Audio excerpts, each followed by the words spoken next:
He did his duty. That's what Liz Cheney said today about Mike Pence at the beginning of the January 6th committee hearing. He stayed true to his oath. That's what Democratic Congressman Pete Aguilar said a few minutes later as he began guiding the hearing, focusing on what Vice President Mike Pence did leading up to and during January 6th, 2021, when a violent mob of Trump supporters attacked Congress, believing they were following Donald Trump's orders. In the end, Mike Pence did the right thing. The question not asked in today's hearing was, why did he wait till the end? Aides to Mike Pence testified today that he never wavered in his belief that the vice president had no authority to reject electoral votes when they were counted by Congress on January 6th. Did the vice president ever waver in his position that he could not unilaterally decide which electors to accept? The vice president never budged from the position that I have described as his first instinct, which was that it just made no sense from everything that he knew and had studied about our Constitution that one person would have that kind of authority. And did the vice president ever waver in his position that he could not delay certification and send it back to the states? No, he did not. He never wavered in his position, and he never wavered in his refusal to state his position publicly.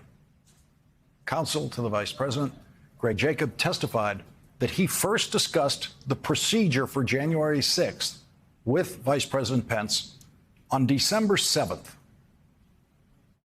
He told me that he had been first elected to Congress in 2000 and that one of his earliest memories as a congressman was sitting in on the 2001 certification, and he recalled that Al Gore had gavelled down a number of objections that had been raised to Florida.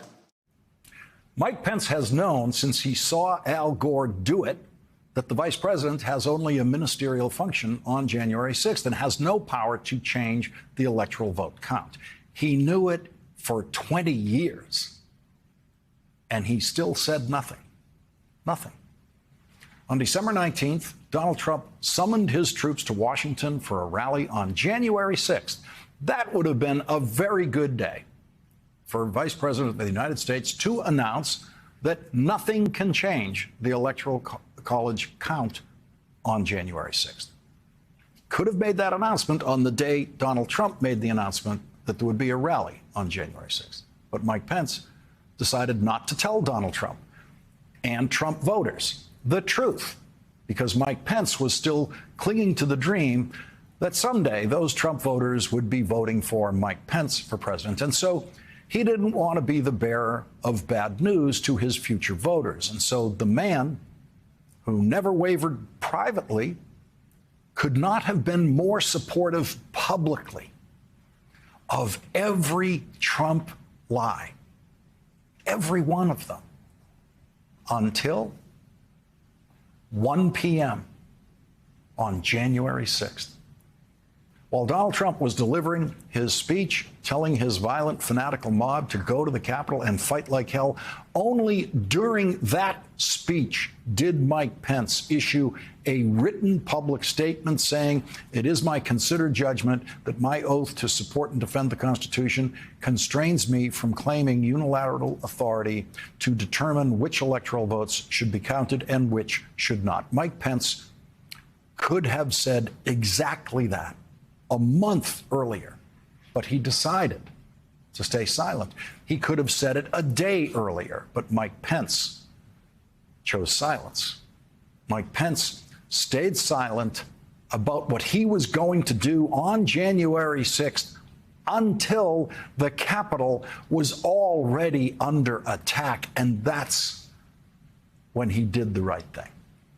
If Mike Pence had said that a month earlier, how many people would have come to Washington on January 6th? Surely some of them would have stayed home. Would Donald Trump even bother to have that rally on January 6th if Mike Pence said clearly and emphatically and repeatedly, beginning on December 7th, what he finally said, timidly, in writing on January 6th? The most important point established, by the committee today is that Donald Trump knew it was against the law for Mike Pence to reject any electoral votes. Donald Trump knew that. He knew that he was urging Mike Pence to commit a crime. Everyone knew it. Everyone knew it was illegal, including the lawyer who everyone thought was crazy, but whose advice Donald Trump was following.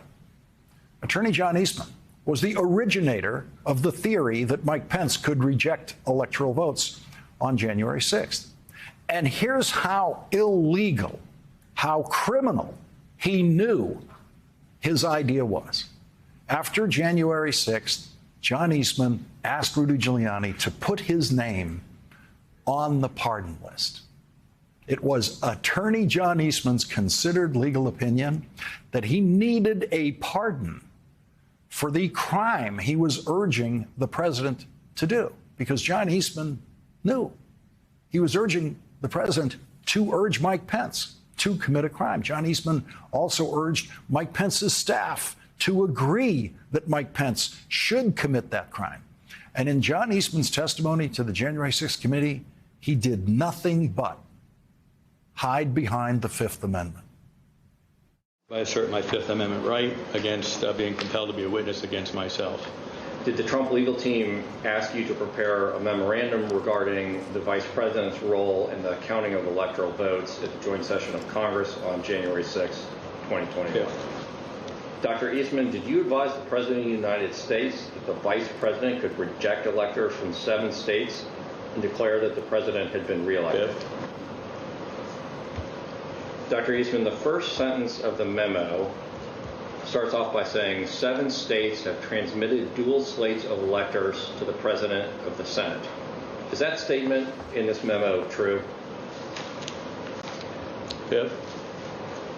Did President Trump authorize you to discuss publicly your January 4th, 2021 conversation with him? Fifth.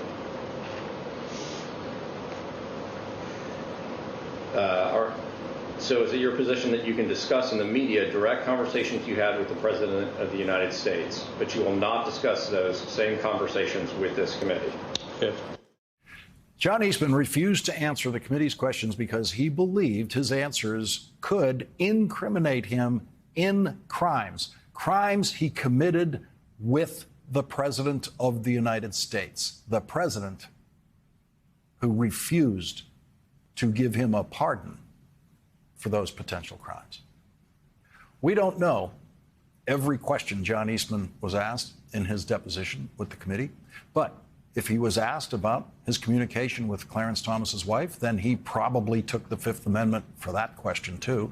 Yesterday, the Washington Post revealed that Virginia Thomas exchanged emails with John Eastman at a time when Virginia Thomas was urging White House Chief of Staff Mark Meadows in text messages already made public to break the law and overturn the results of the presidential election. We reported last night that the January 6th committee was considering whether to ask Virginia Thomas to testify. And today, Chairman Benny Thompson said the committee has sent a letter to Virginia Thomas asking for her testimony. Virginia Thomas told the Trump-supporting Daily Caller, quote, "I can't wait to clear up misconceptions.